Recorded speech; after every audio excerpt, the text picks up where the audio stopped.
Welcome to a slightly technical video on a slightly technical channel where today we are going to be talking about something really interesting as we usually do. But I started a new video series which I saw that a lot of people in the comments really liked, and in the last episode we were actually talking about Chinese sounds. What we do here is we kind of explore what do these words sound like, because guitar players use all kinds of words to describe the sound that they're hearing, but what we are actually attempting to do here is just give a little bit of a technical perspective and maybe try and standardize these words so people are not just using these words randomly. We are trying to figure out what do these words actually mean, how do they manifest, what kind of problems these sounds pose, how can we resolve these problems, and that kind of stuff. So I encourage you to stay here with me for the next few minutes and enjoy a cup of something, because I have my shroom cup as usual, coffee this time because today is the day I can't live without coffee. And we are going to be talking about the word boomy, boomy sounds, and it's going to be very boomy in this video. So let's go. Okay, so boomy sounds.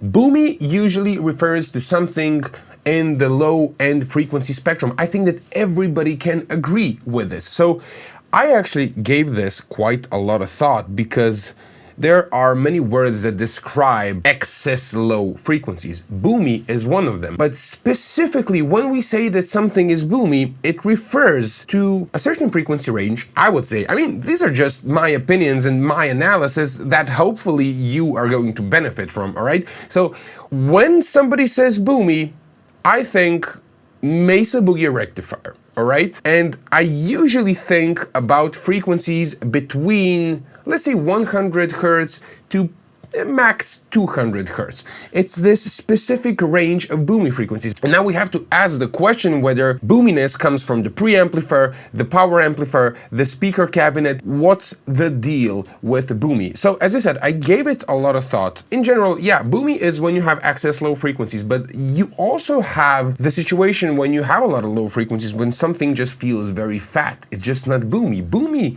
to my knowledge and to what I understand, boomy actually refers to the fact that you have like a resonant frequency somewhere in the low end frequency spectrum. So it's not only an excess low frequencies, it's actually a spot in the low frequencies which is booming. Now, if you think about it, if you have a lot of low end frequencies in the preamplifier, like you do in the Mesa Boogie rectifier and a lot of Fender amplifiers, that doesn't necessarily make the amplifier boomy. It is going to distort different. Obviously, you're going to have a lot of low end. And yeah, obviously you're going to use boost to cut a lot of that low end, but in the case of a Mesa Boogie rectifier and some other amplifiers that we might just consider boomy, there is one thing that is common to all of these amplifiers, and it is the lack of negative feedback in the power section. Now, what does negative feedback do? This is not a course on negative feedback. I will overly simplify this, but basically negative feedback does a lot of things. Negative feedback is going to lower the noise. It is going to change the frequency spectrum, sort of like broaden it. The negative feedback is going to lower the distortion in our amplifier. Furthermore, negative feedback will affect the stability of the circuit, which is not really important for a lot of guitar players, but for designers it is. And in the end, the negative feedback also affects basically the output impedance of your amplifier and affects something that is called the dampening factor. This is a rather complicated topic, but it has something to do with the interaction between your amplifier and the actual speaker cabinet. So when you have amplifiers that don't have negative feedback, which is the case of a third channel Mesa Boogie rectifier, which is the case with Vox amplifiers. There's a certain school of amplifiers that doesn't use negative feedback, which gives you a lot of cool things, a lot of cool sounds, but these circuits are a little bit sensitive to speaker cabinets because of the lack of negative feedback, therefore because of the lack of dampening. In some cases the sound can be boomy, sometimes if you don't use not the right speaker cabinet, just a speaker cabinet that doesn't really work well with that particular amplifier. Now, obviously, these amplifiers sound great and everything, but this was the thing that I found common to a few amplifiers that I considered and remembered as being like the Boomy sound. Now, obviously, in this episode today, we are going to hear this and put this to the test, and we are also going to graphically put it on the screen so you can actually see and hear, because it helps. Oh, and by the way, if you like this content, please like the video, subscribe to the channel, ring the bell. Most people that watch these videos are actually not subscribed, and that's not cool. So please subscribe. It actually helps me out. And visit the Slightly Technical Academy, because on the Slightly Technical Academy you can register for free. Courses are upcoming. And I also have like really good Tonex packs, some of them free, so go check it out. There's a very bright future for that website, and I'm actually very excited about it. So let's get back to the topic. So what we are going to do is, I have my Marshall here, and I have a lot of mods on my Marshall, and one of the mods includes a switch that can disable the negative feedback. So what we are going to do is, I'm going to take my guitar, I'm going to play a little bit with like a standard Marshall sound, and then we are going to disengage the negative feedback, and well, basically you're going to hear and see the difference. Now, yes, there is a difference in volume when you disengage the negative feedback. I will compensate for this a little bit by lowering the volume down, but you will hear that the power amplifier is going to respond completely differently.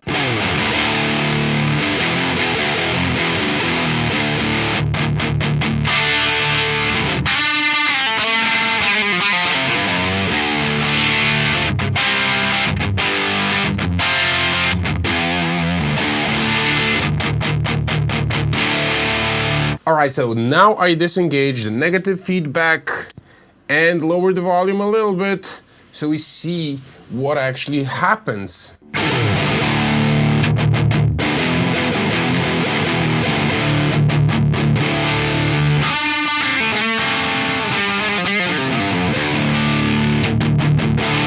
Okay, I can remove a little bit of the bass because this is definitely way too much.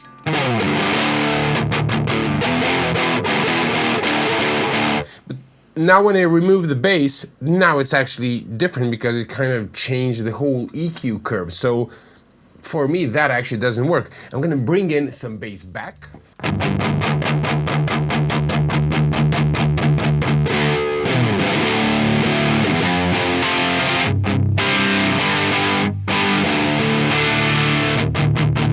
Alright, you get the idea. Now the amplifier actually responds completely differently, and the bass is completely different. You see, this dampening factor is actually quite interesting because all speakers, actually all cabinets, if I simplify it again, they have a certain point in the frequency spectrum, a certain frequency range where they're very like sensitive. They can be like very loose, let's say. So there's going to be a lot of volume in that particular frequency range. And the dampening factor actually kills that resonance. And in a lot of cases, that's exactly what you want, because you want to flatten this thing out because it's not normal.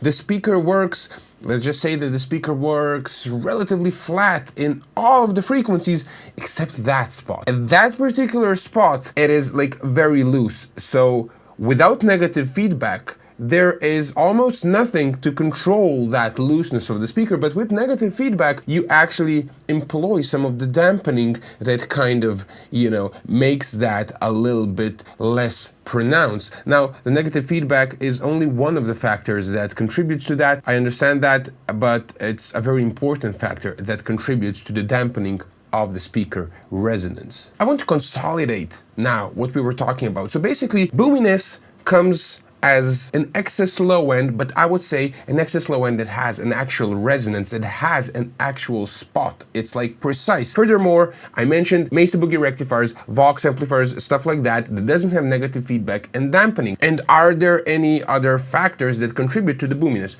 Definitely. I would say that the boominess comes not from the preamplifier section, but actually mostly comes from the actual cabinet. And in this case, we were looking at the interaction between the power amp and the cabinet, which can be considered, again, the cabinet is the problem. Now, there are a lot of cabinets that are different. Cabinets do have vents, and they can end up being boomy, especially in this certain frequency spectrum, if you don't cut these frequencies or find some kind of solution to this.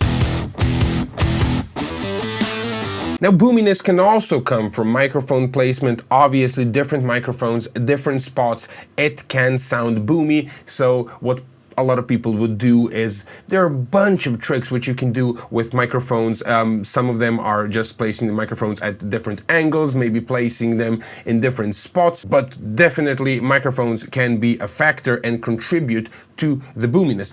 And the last thing that I want to mention as being a huge factor in boominess that specifically a lot of guitar players completely disregard when they're playing the guitar, and it is the room. The room in which you play guitar is extremely important, and when we are talking about boominess, this frequency range between 100 Hz and 200 Hz is, in my opinion, by far the worst frequency range when it comes to acoustics and like home acoustics, let's call it like this. When you play guitar at your home, a lot of rooms just absolutely vibrate on these frequencies. And for example, my living room, I absolutely hated to play guitar over there because a lot of guitars are bass heavy. If you play distorted stuff, it becomes like really nice and heavy. It sounds like shit in that room because it sounds like I'm in a tunnel. But we simply don't do a lot of acoustic treatment in certain parts of our house for various reasons. Like if you have a girlfriend or a wife who doesn't really like to have like acoustic treatment. But what I'm trying to say is that consider the room. Sometimes the room can be boomy and your amplifier is actually just fine. And now we're coming to the end. We're going to talk about a few solutions to this problem. Now, in general, we all know when I guess we should know, when you're playing a Mesa Boogie rectifier, a lot of people would just keep the bass knob quite low and they would add additional like treble boosting. So a very aggressive approach to cutting a lot of low-end frequencies before they reach the power amplifier, and that sort of compensates for the boominess. But I would go as far and say that even when you cut all that shit, it's still going to be a little bit boomy because that is the rectifier. That's simply how it sounds. Another solution that you can do is put an EQ pedal in the effects loop and basically cut some low frequencies out and help your power amplifier just handle that whole thing better. There's always the modding solution where you can just change caps on the input of the phase inverter or on the inputs of the power amplifier, but that's like, you know, modding business, but that definitely works. There is always the addition of the negative feedback or maybe an addition of a presence network that is going to help with this. And then we come to the solution of speaker changes, which is if you like to keep your amplifier stock as it is, speaker changes can sometimes help with this. V30s are great because they're very aggressive in the high mid-range. They actually are not so aggressive in that frequency range, where if you use like greenbacks with like rectifiers and stuff, they can get a little boomy. So basically, I hope you like the content of this video. I thank everybody for watching, and I'm gonna be seeing you in the next video very soon.